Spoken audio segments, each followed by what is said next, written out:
Yeah, what worked really well last week is as much as possible, if people can try and ask questions relating to the slides that Dirk Jan is presenting. So we just got a little bit of structure for questions. It sort of minimizes double up of questions as well. And then anything that's left unanswered when we get to the end of the presentation, we're hoping the presentation will answer a lot of questions, but anything that remains unanswered, we will do our very best to get to.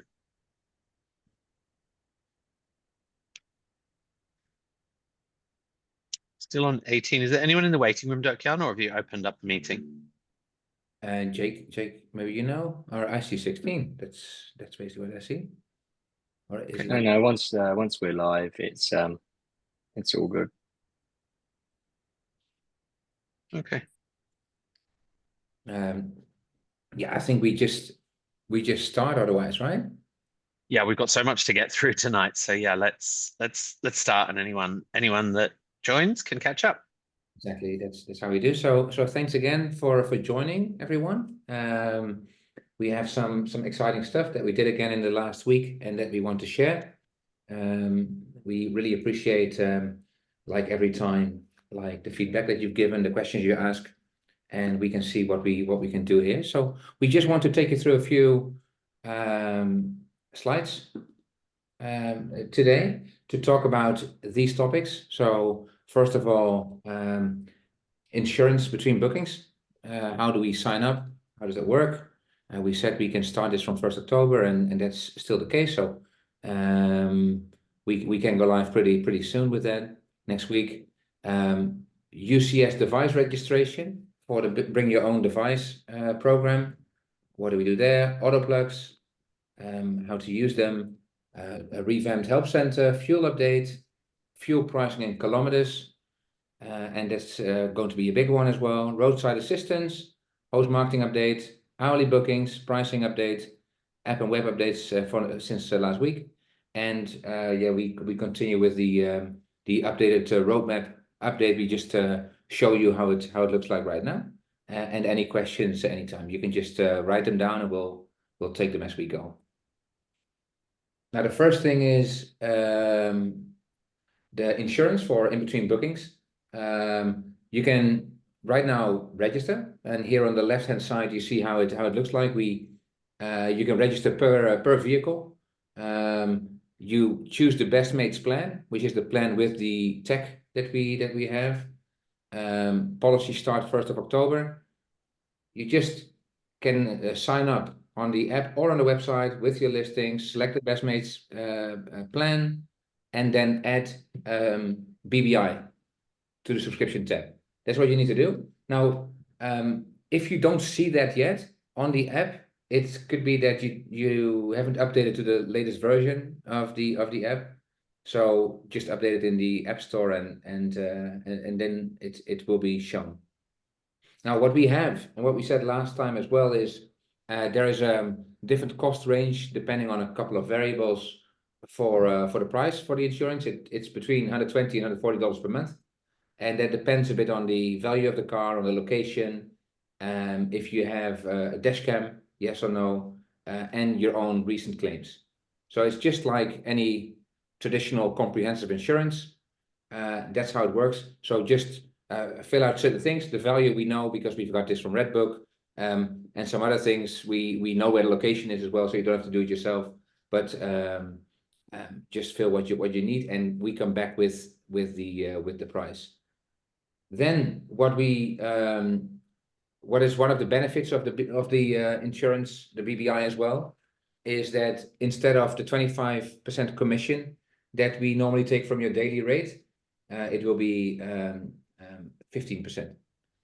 So that's the difference that besides, let's say, having a BBI is also good for you. There's more of the total earnings stays with you.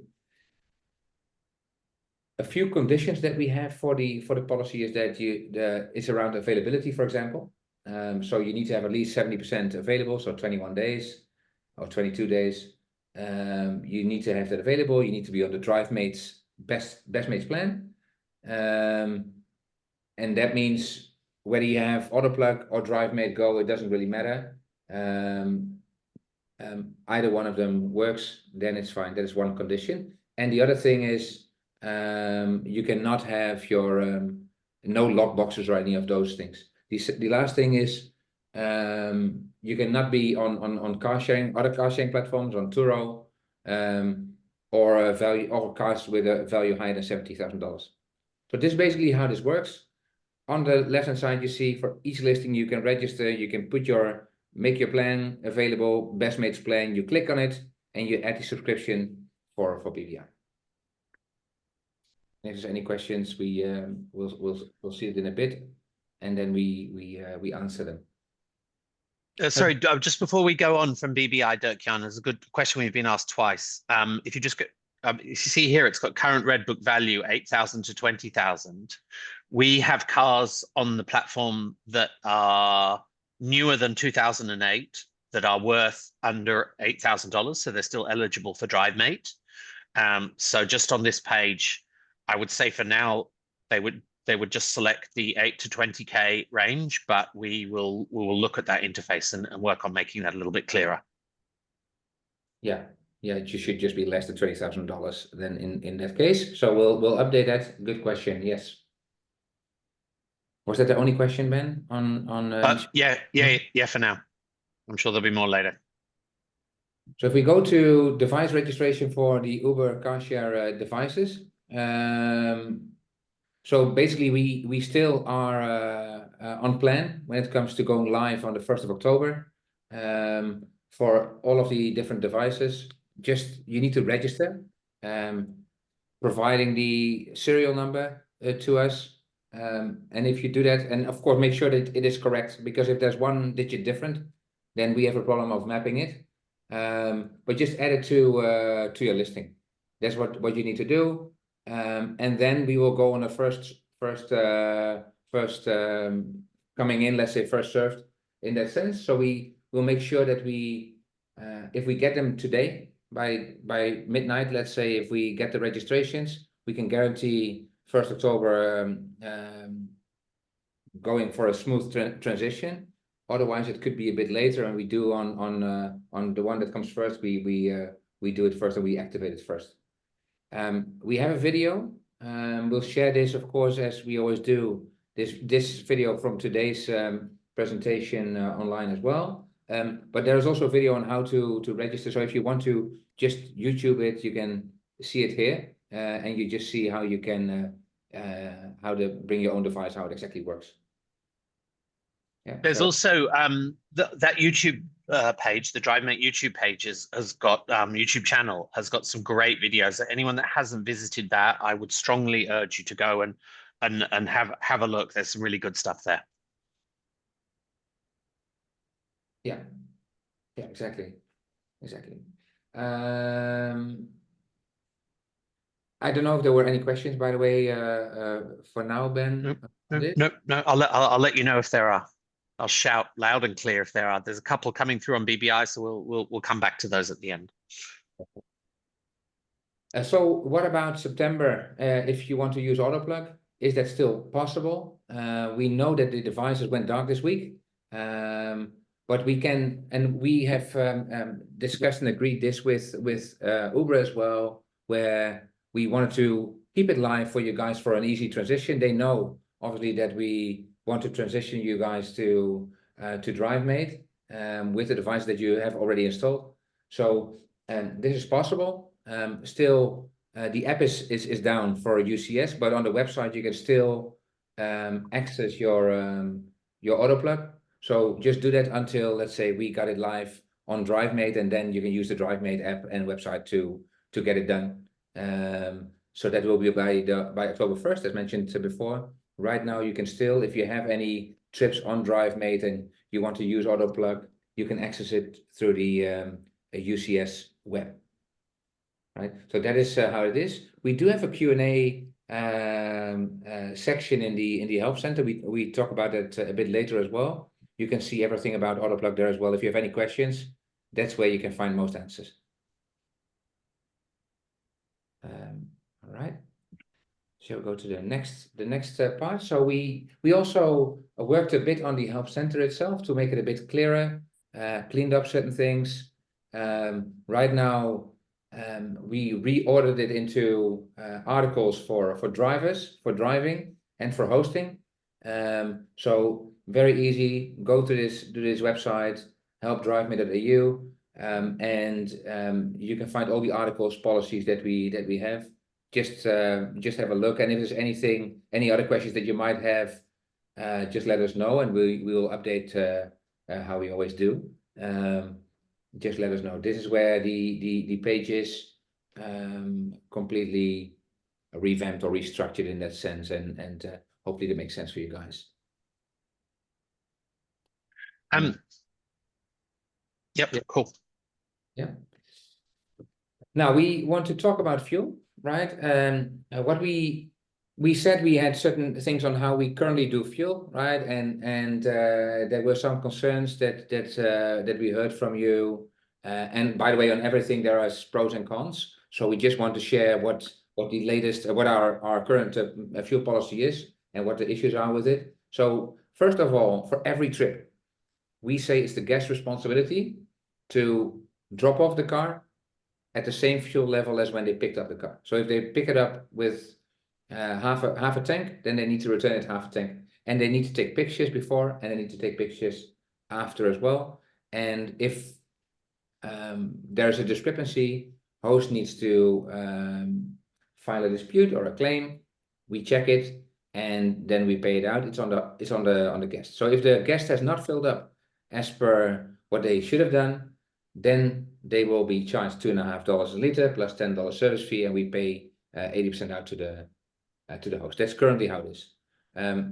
For cleanliness, if the car was picked up clean, returned dirty, same thing, pictures taken, host files a dispute, and we will resolve it that way as per our policy. And we have the policies, all of these policies, we have them online if you want to read them in detail, but that's basically the general thing of what we want to do.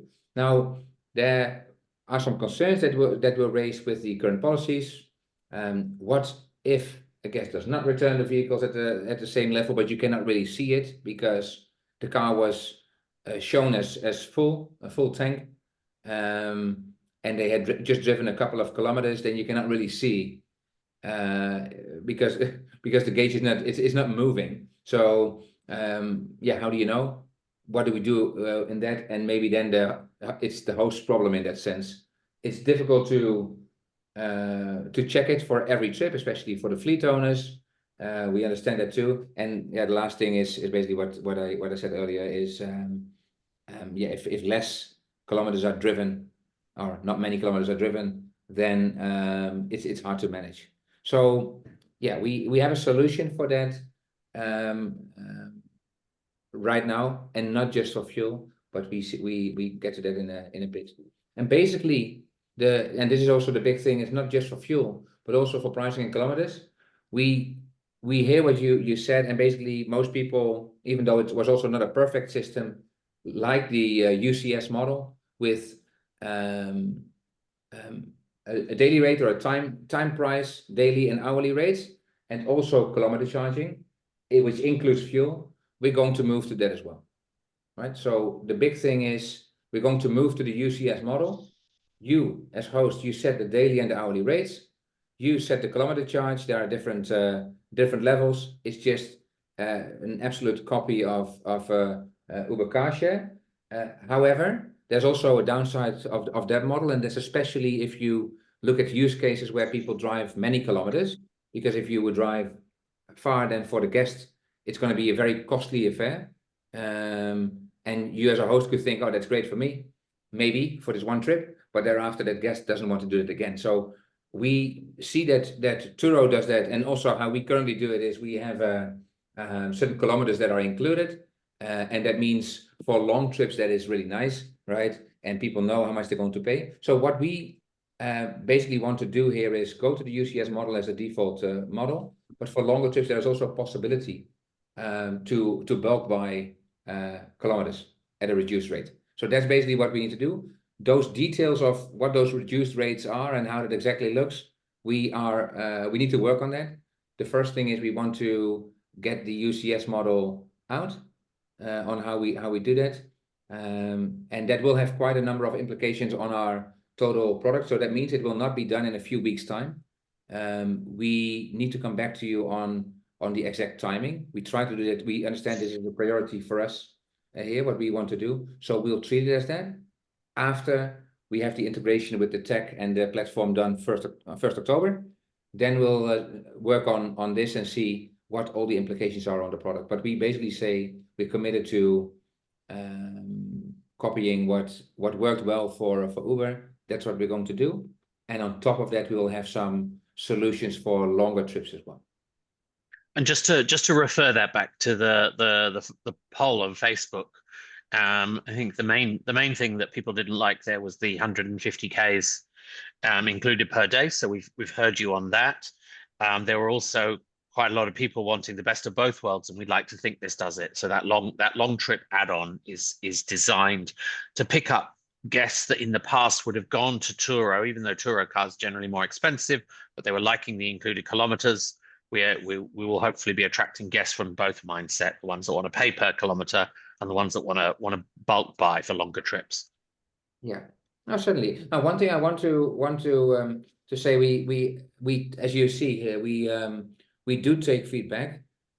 I also want to say that let's say a poll itself does not mean that if somebody chooses for option A or B, that if we have 10 votes for A and 8 for B, that it will always be A. In the end, we as a company still need to see what works best, but we feel that this works best because in the end, of course, we struggled with it. Like, how can we make sure that it works for short and longer trips? How does it work right now in our system and what we want to do? But in the end, our main goal right now, and this is the main goal, is because of what happened to Uber and shutting down, in that sense, we want to make the transition as easy as we can, right? So in the end, we understand some of these issues, and we want to bring the barrier down to make it easy for both hosts, but also especially guests in that sense to come over, because we need to work on getting the demand for you guys as well. People are used to this. We understand that. We want to make this work. So thanks for that feedback. I just wanted to say that it does not mean that every next poll that we do and we choose an A or B and that we always go for that, but we will certainly listen to the feedback and why you're choosing for certain things. So thanks very much for that. Any questions, Ben? Or sorry, I'll just move on until you say so. No. It's all right. Keep going. We've got some questions on earlier stuff, but keep going. So on roadside assistance, there were also some questions asked, like, hey, how does this work, and what happens if the car needs to be towed, or who is paying for it? Now, in general, I think we just want to say if something happens during trip, then and the car doesn't work, or doesn't start, or there's any other issue that requires roadside assistance, then we will be there. So we will go there. We work with RSAQ, RSAV, RSC, and RMA, depending on the state, for roadside assistance. So they will come, and then they will check what is the problem. Obviously, if it is a problem like low battery and it needs to be started, they will just jumpstart the car, no problems at all. But what we basically say is, and so there's no costs or anything. It's there. Something will be fixed.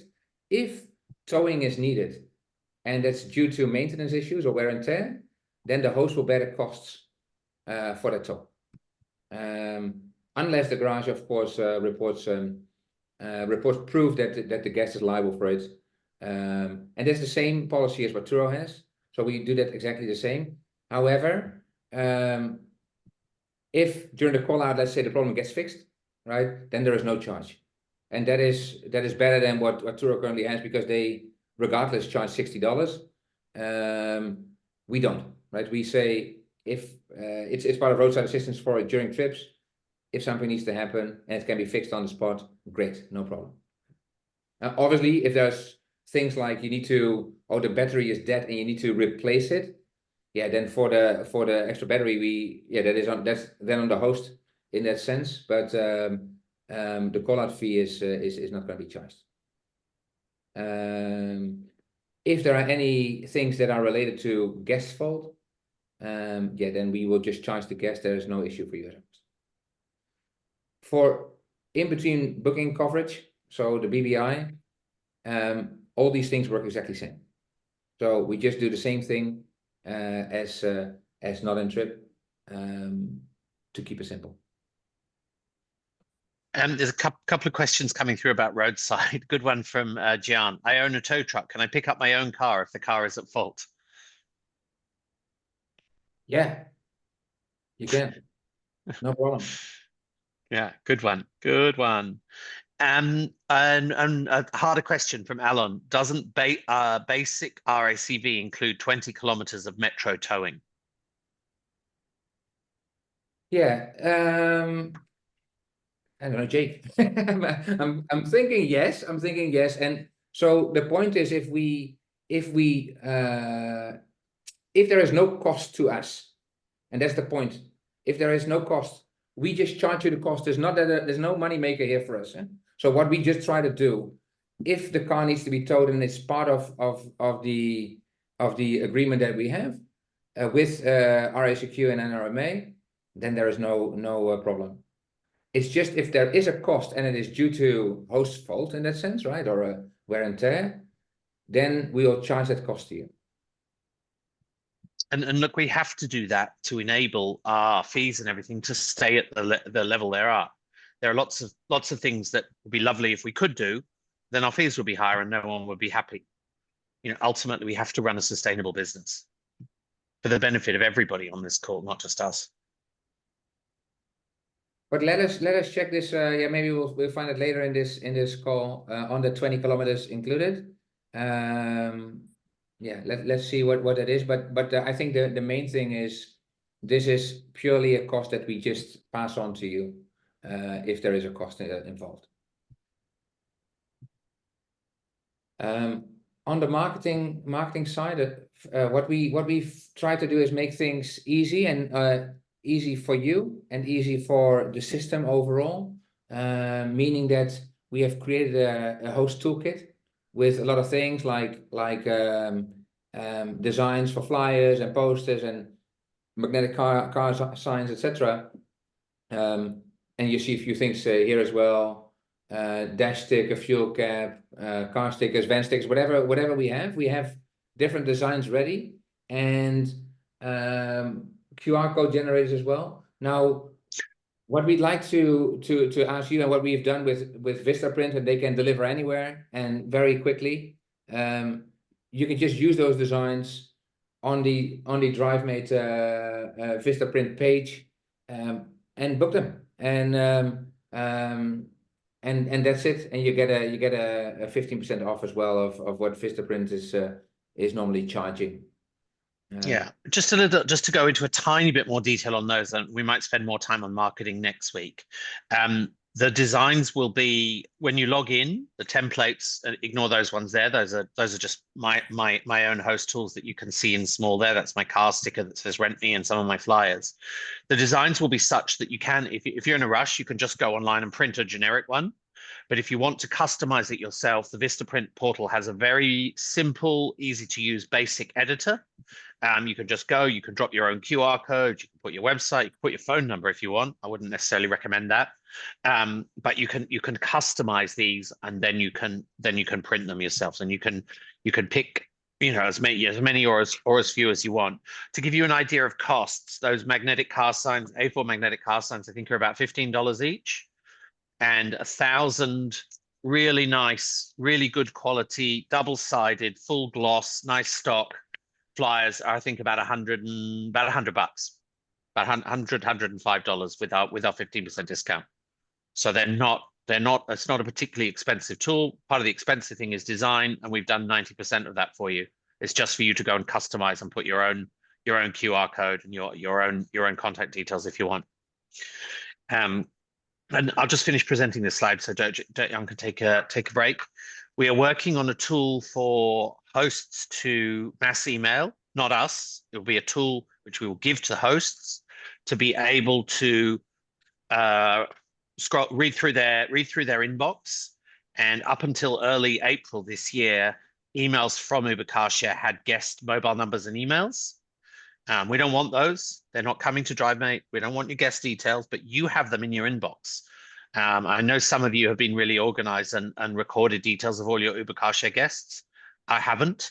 Now I wish I had, but they unless you've been deleting your old emails, they will be sitting in your inbox, and we are working on a tool that will allow you to go through, grab the emails from those and other emails or phone numbers, and message those past guests yourself. And we'll write you a little template for those. But it's pretty easy. Hey, now Uber Car Share's not here. Come and find me on DriveMate. Here's where I am. I'm working on a whole bunch of other templates as well. Just simple stuff like I'm just going to write it all in a blog post. Social posts, a Facebook Marketplace listing. I get a lot of my bookings through Facebook Marketplace. Local groups. So whatever area you live in, there are often groups with 5, 10, 15, 25,000 people. That's a bit of a no-brainer to be posting to those. So I'll do your post for those. I set a template for those. I'll do you a template for a Gumtree ad. Gumtree ads are free. You can then, of course, same with Facebook Marketplace listing, it's free. You can pay to boost. With Gumtree, you can pay to give your ad more prominence, but you don't have to. You could just have your ad sitting there with some nice photos, nice bit of text. Nextdoor is a nice policy, nice app and portal.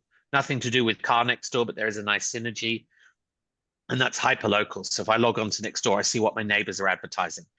So if you've got local cars, you should be advertising to your neighbors, and Nextdoor is another way. Again, free. At some point over the next week or two, we'll flip, because we won't keep doing these Q&A sessions every week. But at some point we will flip over and we will start inviting different experts to come in and present. And the first one of those will be me talking about kind of marketing 101 and just some really easy wins. How you can use SEO, how you can use social media, how you can use Facebook, how you can use Google My Business, how you can get reviews on Google My Business. So it'll be one of these sessions, but with just a host marketing focus.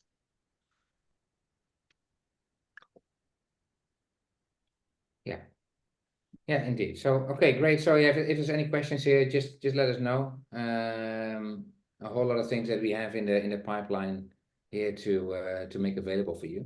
And yeah, what Ben just said on the emailing part, we just want to make it very easy for you there as well to your former guests or borrowers what you can do. We understand it's quite cumbersome too, and it will take a lot of time if you need to check each and every email. What's the email address? Paste it somewhere. We try to make that easy for you. So we'll get back to you on that.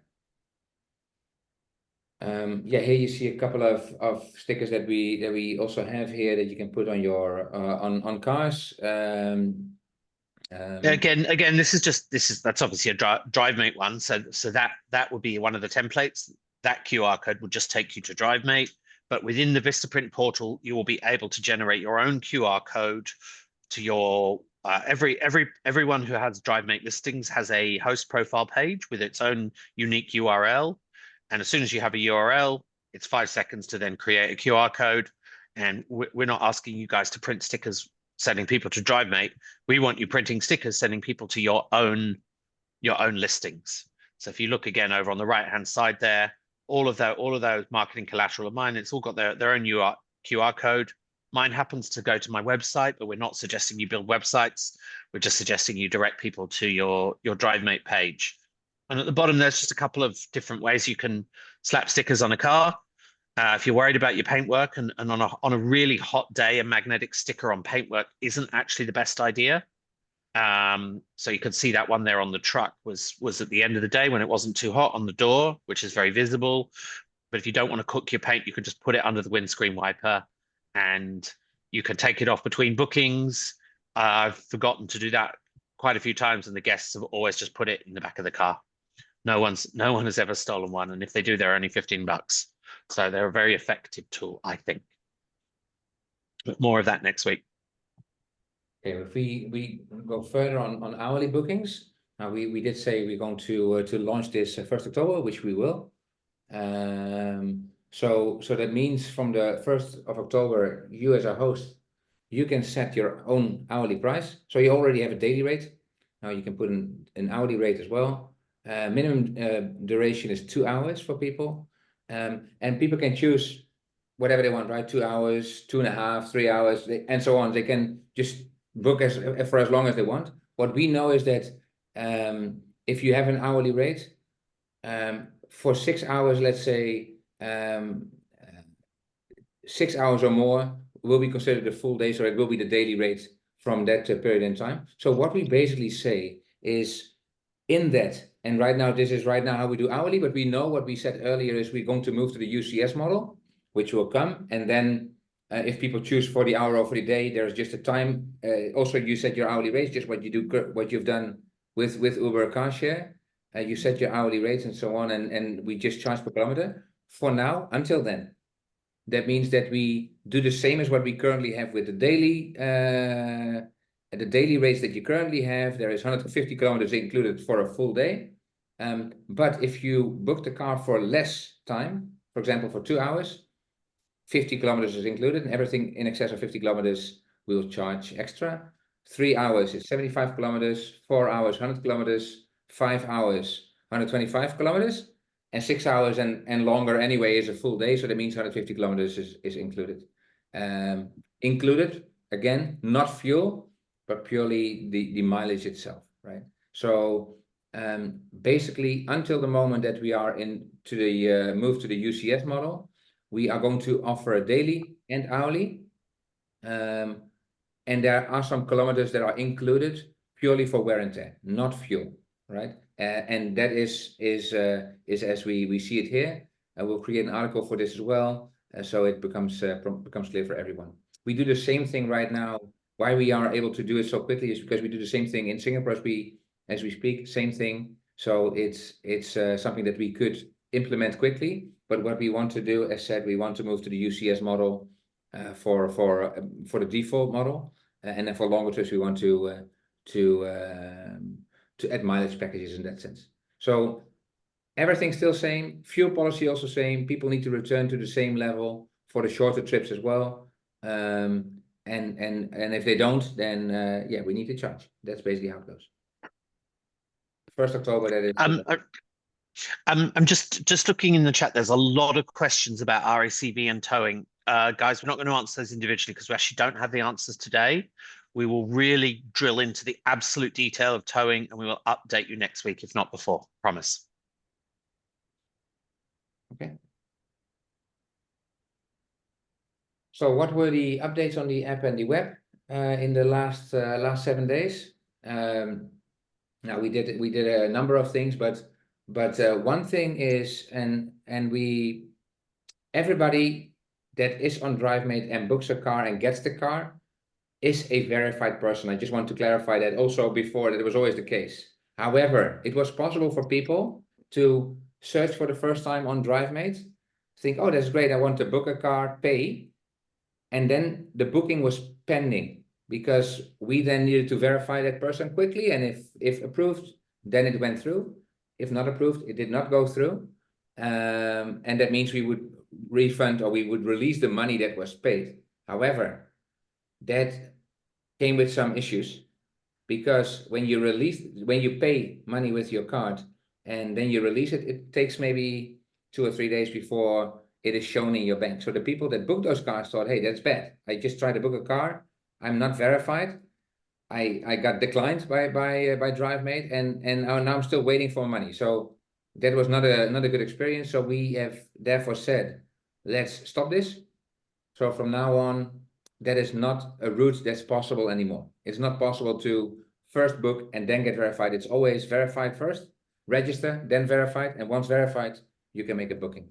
So that's right now what it is. No different. We have fixed the security deposit display issue. Incorrect host payout figures for expired or cancelled trips. That is right now also fixed. The default car listing is not a Toyota Corolla. So we saw some cars that were shown as Toyota Corolla, but was a different brand and model. Yeah, that is no longer. We added a car, and by the way, any new model, if there is a model that you don't see in the list, just let us know and we'll add it. Stability of the app improved. and the booking notification issue has been fixed as well. So that means you will only see that on your own app, these fixes and bug fixes, when you update it on the App Store or Play Store. And so if you updated the app, please do so. And also, if guests have any issue, that could be, they will call us, and then we'll also tell them to update the app. But if you are speaking directly with the guests, then you could say that too. Now, on the roadmap itself, yeah, the things that where we are right now, obviously in September, we said that we would do a few things on the investment on advertising, the PR, SEO, bringing the campaign live right now with what we say cars next door. That is what we've done, and that is live. Fleet insurance, yeah, we said that we would get the fleet insurance for you and get that live from the 1st October. That is done. We've got that resolved with the with our insurance provider. So we have the different options. You can register right now, as mentioned earlier, and 1st October we can go live with that.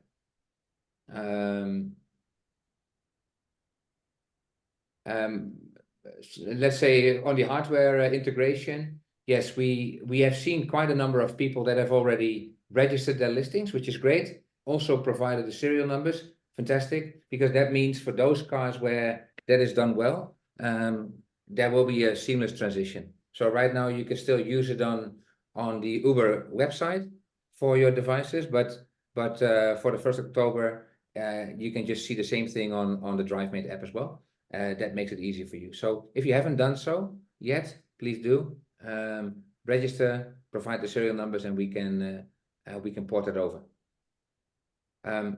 Trip dashboard, yeah, it looks a bit cleaner right now. That's what we said we would do. We've done that. You can see current trips, past trips in that manner. Taking feedback from the host community, yeah, that's what we're doing every week, and we have met quite a number of people in person as well in the different cities. These online sessions are working, polls taken, whatever we've done to try to see how you think about certain features, how we should prioritize certain things, and so that is working very well. So please keep it coming, and we can see what we can do. It's not a promise that we will do everything and everything at a certain time, but we will look at it and then decide on the plan for us to take that forward. Trip extensions, yeah, we had an issue which we a bug that we had to fix. That has been done. So for September we are still as per what we had said earlier. Now for October we see what are we going to do. We're going to increase the investment. We are going to trial our own DriveMate Go 3.0, and so that's what we're going to do. So that means both systems, they can work side by side, whether that's AutoPlug for some cars, DriveMate Go for other cars. Fleet insurance live 1st October. Register your listings. Devices, yeah, said also end September will be live. Hourly pricing, and that means also the search, which is enhanced for the hourly trips. We'll do it by October 1st. So that's especially good news for everyone that wants to rent out by the hour. A lot of the vans that are on the platform as well, we can imagine that would help you to rent out, and not for the daily rates. You can still keep your daily rate as it is. You can just set hourly rates. And then the rest of the months of November and December, we kept it as what we had earlier. One extremely important thing right now will happen with the transition to the Uber car share pricing model, which will have some implications on many parts of our platform and product. So that's what we're going to do. We're going to map that out, and we're going to let you know how that will be. We'll also move in November to monthly payouts. And we also got some feedback on, yeah, what about the details on the statements? Fully agree with you. So we will make sure that when we get a monthly statements and monthly payments, that we'll also have detailed statements in that sense. And that detail will be like breakdown of trips, showing how the fees are calculated. Somebody asked about our ABN. Yes, we can put the ABN on those statements. We'll take all the best bits of the UCS statements that were pretty comprehensive. We might add some other stuff of our own as well. I think we think you'll be pretty happy with them. And they will certainly have more clarity of breakdown than Turo. I find Turo's post-trip receipts extremely hard to decipher. You have to sort of cross-reference them and go into a different part of the trip to find out what plan you were on. So ours will be pretty good. On listing management, we have a whole lot of things that we are going to do when it comes to editing your listings, calendar management for multiple cars, for fleet owners, the Redbook integration for the listing process, magic blockouts, battery notifications. Those are the things that we're going to do in November. And from a trip management point of view, yeah, there are some things that we have bundled, some tickets that we've created to make the trip management a bit better. We'll do that in November. And the last thing is for December, besides a continuous work on marketing and upping the spend, is also that we are looking at issue reporting and feature requests within the product. So this is still this is a live dashboard. What we want to do on the roadmap. We are quite happy with the things that we shared earlier, what we were going to do in September, and it's happening. Now we want to make sure it is done by October 1st, and then work on the October 1st things, where moving to the UCS pricing model is a priority. And we'll get back to you on the exact timings there. I think that is all that we have for today, and maybe we can just take some questions. How do we want to do that, Ben? I'm just going to start at the top, and I'm going to run through. We'll see how many we get to. Okay, so what happens on BBI if the host goes over the 2,000 kilometer a year limit? I can take that one if you want. Yes, please, Jake. So So at the moment, we're just, as you guys are aware, and I think we've mentioned this before, we are worked with the BBI directly with the insurance provider. So they're just going to come back to us based on an additional kilometer charge, essentially. So it'll be K's within the sake of argument. You went 200 kilometers over, it'll be a fixed fee of X. Do we know what they are just now? No, because we're obviously working with our insurer on it. So we will confirm the pricing, but you would be insured should you sneak over. Yeah, and I'm pretty sure that that's an advantage over the UCS. I think with UCS, when you went over your 1,000, you'd voided the policy, whereas ours has that fractional potential. What it doesn't allow you to do, I think this was a different question in the discussion. If you dual list, and if your car's on Turo, you're going to blow that 2,000 kilometers very, very quickly. So it's not designed for that. Couple of other questions we had. Go on, Jake. Yeah, and what it will be is it'll only be a certain percentage that is allowed to go over. If you start going over, thousands, you double in it, then that's going to be a point of avoiding the policy from the insurer. So they'd also confirm that with us as well. Yeah, because Cool. I think one thing that we of course cannot check, and there's a lot on trust when we want to help and we try to get the right conditions in. But what cannot be is that the car is either on another platform or direct with other people, being rented to other people, and that the insurance goes here through DriveMate. And that is because in the end, that is something that cannot be accepted from us, from the insurance company, because it will drive up the cost in the end. And that means that next year for the entire fleet, premiums will go up, and we need to make sure that it happens on DriveMate. In that sense, for BBI, that's also a condition, cannot be rented out on other platforms. And this is a good question about BBI. Is there a way to turn on and off BBI when not needed? For example, if I have a full month booking or if it's out of service? That is a good question. Yeah, I You think could do that. You could do it on. You could sort of half do it on UCS, but you couldn't do it midway through the month. So if you had it, if you decided on the 15th of September you wanted to switch it off, the earliest you could switch it off was 1st of October, I think. yeah, for us it's also monthly payments for so you pay if you pay, let's say, for the month of September before the month starts, then that's for the full month of September. But this is a point we need to have a look, and because Jake, I think I have not seen that written somewhere. So let's have a look on what it is, and we'll get back to you. We don't know right now exactly, but yeah, we'll get back to you. It seems to me that if it's full months, and we let them know on time, then that should not be a problem, I think. But let us come back to you when we hear from the insurer. Here's a good question from Alon. Do you guys have any deals with third-party providers such as cleaning, servicing, etc.? I think Jake was going to take that one.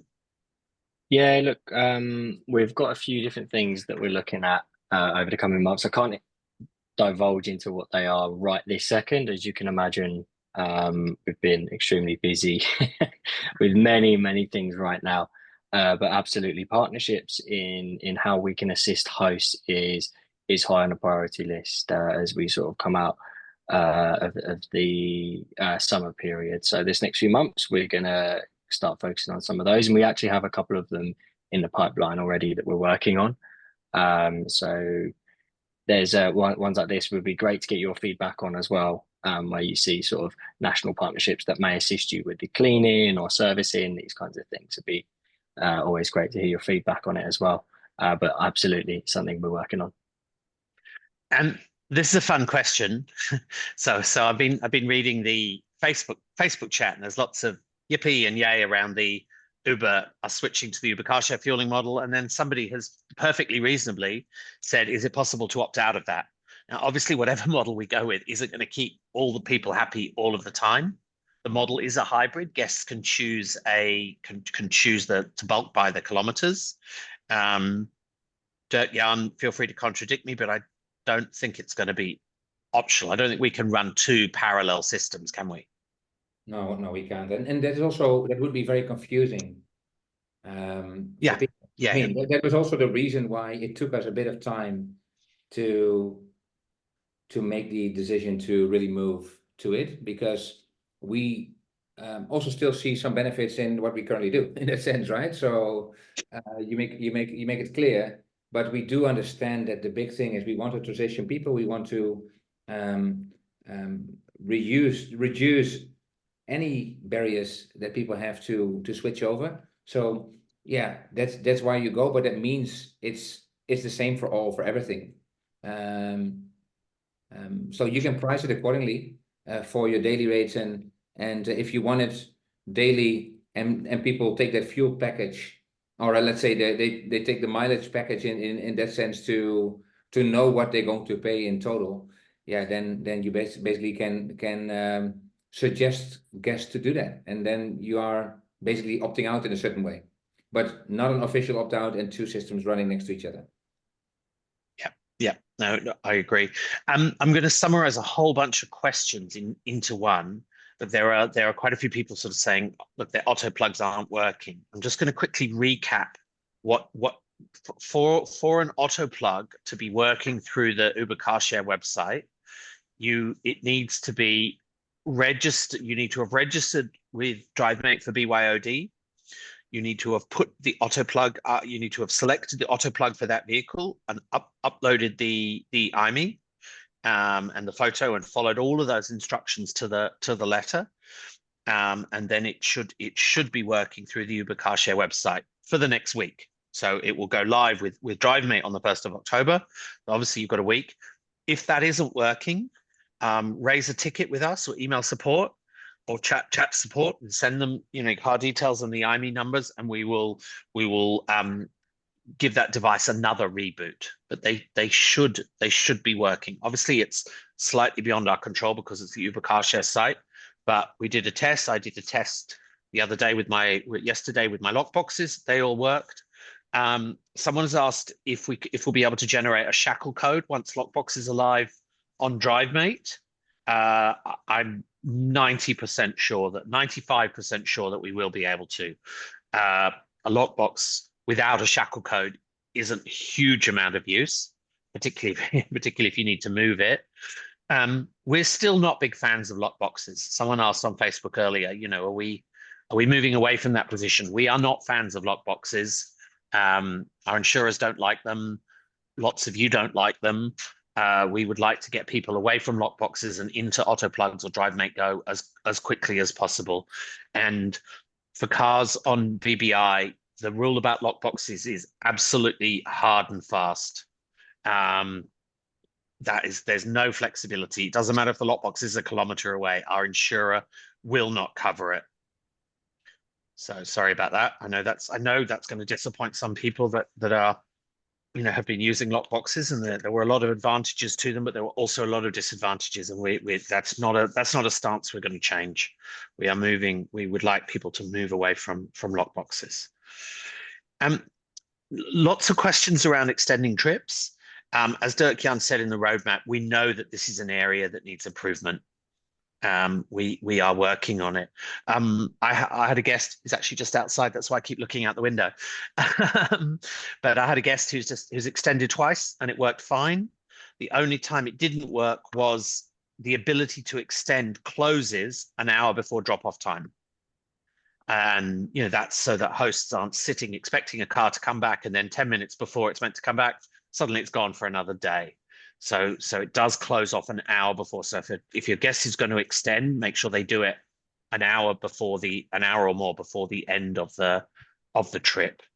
But look, we are working on trip extensions. They seem to work beautifully sometimes, and other times not. And we're really on that. Some other questions around Autoplug. There seems to be a little bit of confusion about the difference between the Autoplug and the primary GPS.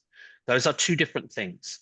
The Autoplug plugs into the OBD and then attaches to the car. The primary GPS is just the little, looks a bit like this actually, the little black box that just plugs into the OBD. That when we say primary GPS, that's what we mean, the OBD dongle from UCS. The Autoplug is different and has different functionality.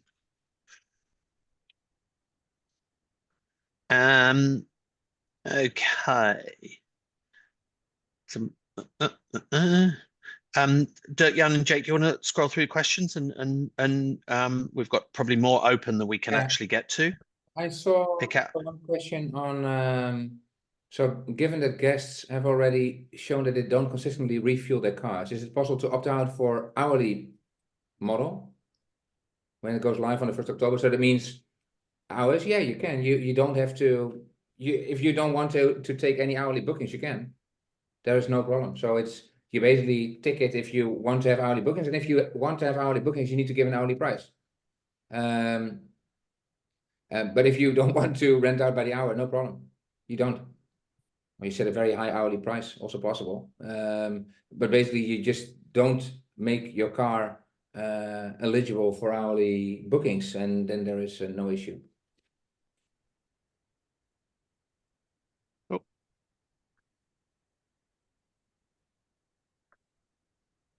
Okay. No, you cannot use it via UCS website. I've tried and failed. I assume that's about the Autoplug. Okay. We understand that you can, and we've seen from some that you can. Let us just create a video on how that is, and otherwise, I don't know how the support right now is from UCS. If they are still responding. I don't know if anyone has any experience here in the group. Otherwise, we need to check in. We can certainly show you how it is done, because we know that some hosts are doing it. But how that is for your specific situation, I don't also know who the person is, but how it is for your situation, I'm not sure. But I don't know if there's anyone that has any experience right now with the customer support of Uber, if they're still there, or how they can help. Yeah, we can only show how it is supposed to work, and otherwise, yeah, on your specific situation, maybe you can share your details with us, and we can try to find out. We're in good contact with Uber in that sense. We can try to help wherever we can. Here's a good question from Anonymous. We said we wouldn't answer anonymous people, and we are prioritizing people that have given their names, but inconvenience and admin charges. Can you share your policy on inconvenience and admin charges? This is all in our help center, but Dirk-Jan can give a recap on this. Yeah. So for things like traffic fines, not refueling. Yeah, we do the same as what Uber did in that. So we have an inconvenience fee. So if there's any infringements or something like that, there's a $30 inconvenience fee that we pay to you as a host, and then you need to furnish the details. Were there other what were there other things around the inconvenience fees? One thing actually that I was asked today was just to re-clarify our cleaning policy. So our cleaning policy is again the same as Uber Car Share. It's clean to clean. You give the car back as clean as when you found it. And that's not going to change. And we ask guests to report if they pick up a car that isn't clean. Yeah, indeed. So if the car is dirty, then report it as a host, and then there is a charge that we try to make to the guest, and we pay it out to the host. It's just like that. That's for the cleanliness policy. We have it in the help center indeed as well, and we can share that. We can share that later as well, where you can find that. Cool. There's a whole bunch of questions around investment and financial statements and all those kinds of things, guys. We're not going to share that kind of information on a host forum. If you want to ask those, you can email myself or one of the founders directly. But we're not going to get into all of that on this call. It's not appropriate. Okay.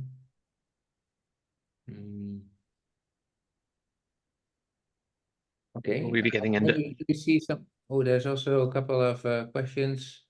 I'm just reading them out. I have guests contacting me on extending return times from between 1 hour to a few hours, but cannot. What is the situation with insurance cover for them if they cannot extend? Yeah. So the insurance. Good question. That's a really good question. Yeah, insurance just keeps going until the trip is over. So if they've let us know that they want to extend, something goes wrong. Obviously, we need to charge them for those gap hours.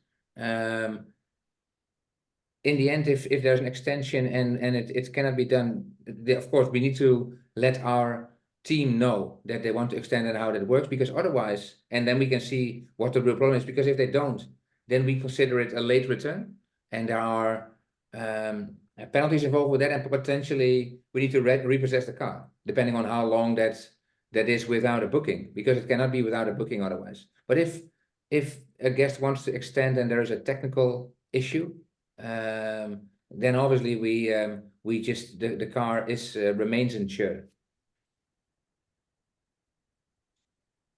Oh, and is there a solution coming to make it easier for guests to extend? Yes, we have tried to resolve to fix a couple of things that we said on trip extensions.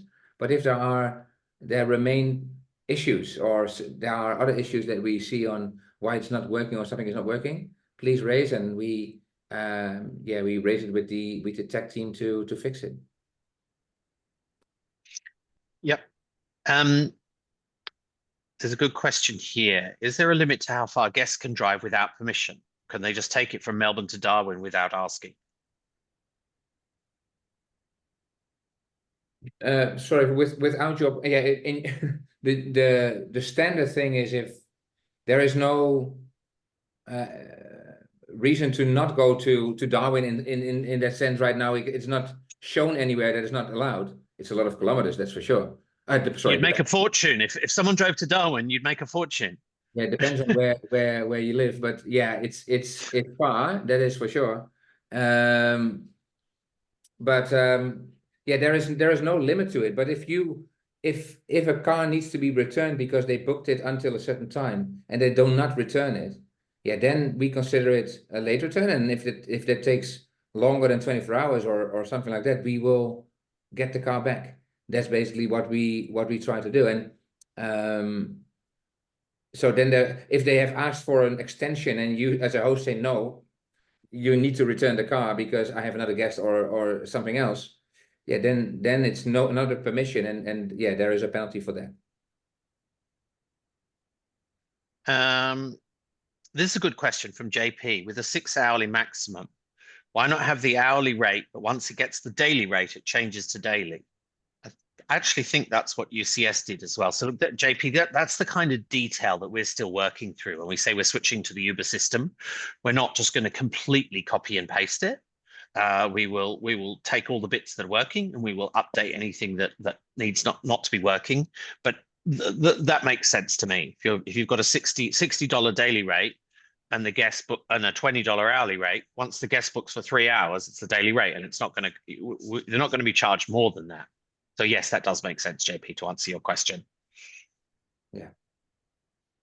This is a good question, anonymous, but still good.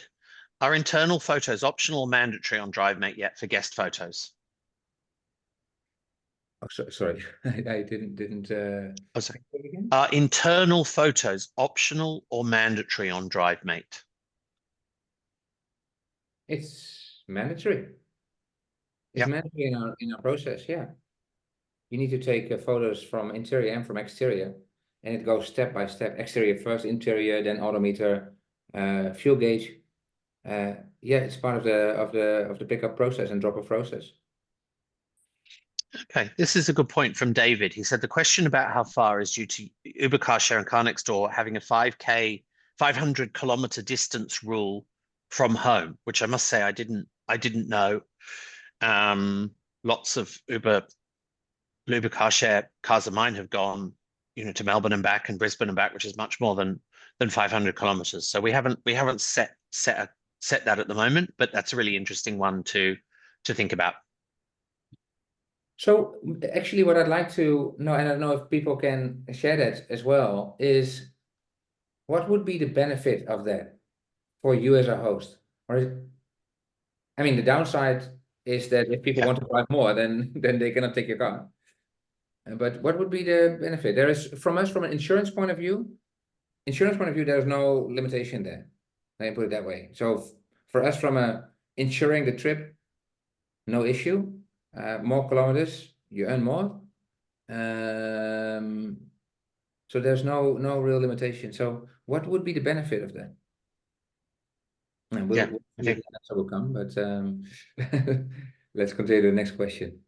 Yeah. Here's one from Thomas, aka Rancho Relaxo. Insurance and compliance. Now we've answered that. What's the difference between BBI and a typical comprehensive insurance? It's the same. Yeah, it's the same. Yeah, maybe except for a few things. Sorry, it's the same as from a coverage point of view. Coverage point of view is comprehensive. It's just the same. There's a $1,000 excess for a claim. Your own car is fully insured. There is insurance for a third party, so it's the same. Now the few things that are specific are because it's for car sharing, so we do it with our own tech. So that means we can immobilize a car, we can see where the car is going from a safety point of view. So that is one thing. So it includes our tech. The second thing is you're not allowed to rent it on other platforms to people. That's the second thing. No lock boxes. So those are a few differences.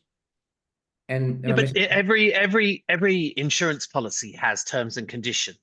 Mine is you have to be over 40 to drivers. Like it's not unusual to have limitations and terms and conditions that you have to stick between. So BBI is no different. But in terms of the depth of cover and the level of cover and the type of cover and the value underwritten, it is bona fide very good comprehensive insurance underwritten by reputable insurers. And it's so for us, from an insurance point of view and policy in that sense, it is from the same insurer as what we have for our trips, right? So it's the same. Coverage-wise, same. There's no difference at all. Yeah. All right. There's been a lot of chatter this week and in the chat about transparency of advertising. I'm not going to get drawn into that today, but if anybody wants to email me on ben@drivemate.au and ask for the facts behind any of the ads or how we arrive at any of the figures, please feel free, and I will entertain the conversation. I think we've shown ourselves over the last few weeks to be more than transparent. We're answering the easy questions, we're answering the hard questions, we're putting ourselves here every week. I can't think how we could possibly be more transparent. If you have any specific questions about facts and ads and stuff, please email me and I will be happy to respond. Yeah. This is a good one. Currently, the trip automatically completes even if the guest doesn't extend, drop off, or without host confirmation. Is there a way to track end-to-end trip duration for potential legal implications as they still have possession of the car? I didn't know that trips auto-completed. Yeah. So actually, of course, if somebody keeps the car, and that means without your permission, so it's a late return, then, and it's a good point. We have a system, a ticket that gets created if let's say a trip has ended, and there's a problem. It goes to our resolutions team, and we try to find out. In those cases, we see what we need to do, and that means trying to contact the guest, repossessing the car, those things from the end of, let's say, if the car is returned, if let's say the trip was booked for 5 days, but the car is returned, for example, after 6 days, then certainly the trip is 6 days, right? And if we return it, it's that is how we measure it. So you get paid for that day. Now, how that is a system, let me check how that exactly works, because the trip just continues until you've got the car back, generally, unless it is a stolen car or there is a damage. Then we have our policies there on loss of use or in that kick in. But the trip is certainly, let's say, insured until the period of when the car is returned, or if written off, or any other thing that happens. Another question from Thomas. Can BBI be used as evidence of comprehensive insurance for car financing? Yeah, it's just the same as a normal insurance. We have a policy document, and so I have not come across anything why that wouldn't be. Maybe Thomas, you can clarify why it wouldn't be, or what the problems would be in that sense, because it's just a normal insurance. It's a normal fleet insurance that you have on presumably our insurer will be able to generate a policy document. Same as we'll be able to get a PDS that we can pass on. Yeah, I think so. I think that should answer that question. Guys, I think we should wrap this up. We said we'd try and keep these to 7. We've gone a little bit over. But as before, any questions here, they're not being ignored. They all get pulled in, they all get answered. We didn't do a blog post on last week's Q&A, but we didn't just ignore the questions. What we did do is we've rolled them all into the help center, and we're going to be doing that. We're going to be doing that moving forward. So questions that we don't get to answer live, so they won't be in the video, the answers will be rolled into the help center. And if anyone has any issues, and if there's a question we haven't answered today, the first thing to do would be, I think, to go to the help center. There's a really great search function at the top. You can type in anything. You type fuel, and it will show you 5 different articles about fuel. So that's a really good place to start, and we'll be adding to that. That's a live repository of information in the help center. We add to that each week. And that was based on feedback as well from you guys wanting a centralized resource center. So yes, thank you for that as well. Cool. Dirk-Jan, anything to add? Oh, did we apologize for Gaurav? He's on a road trip with his family in a DriveMate van at the moment. halfway down the coast. So look, he sends his apologies, but he very much inputted into this deck. He took a break out of his road trip with his family and fed into all of these slides. So he's on board. Absolutely. Yeah, thanks again for joining, for all the questions, and we'll see you next week. Have a Yep. great Thank you, everyone. guys. Thanks, everybody. Appreciate all your time. Cheers. Bye.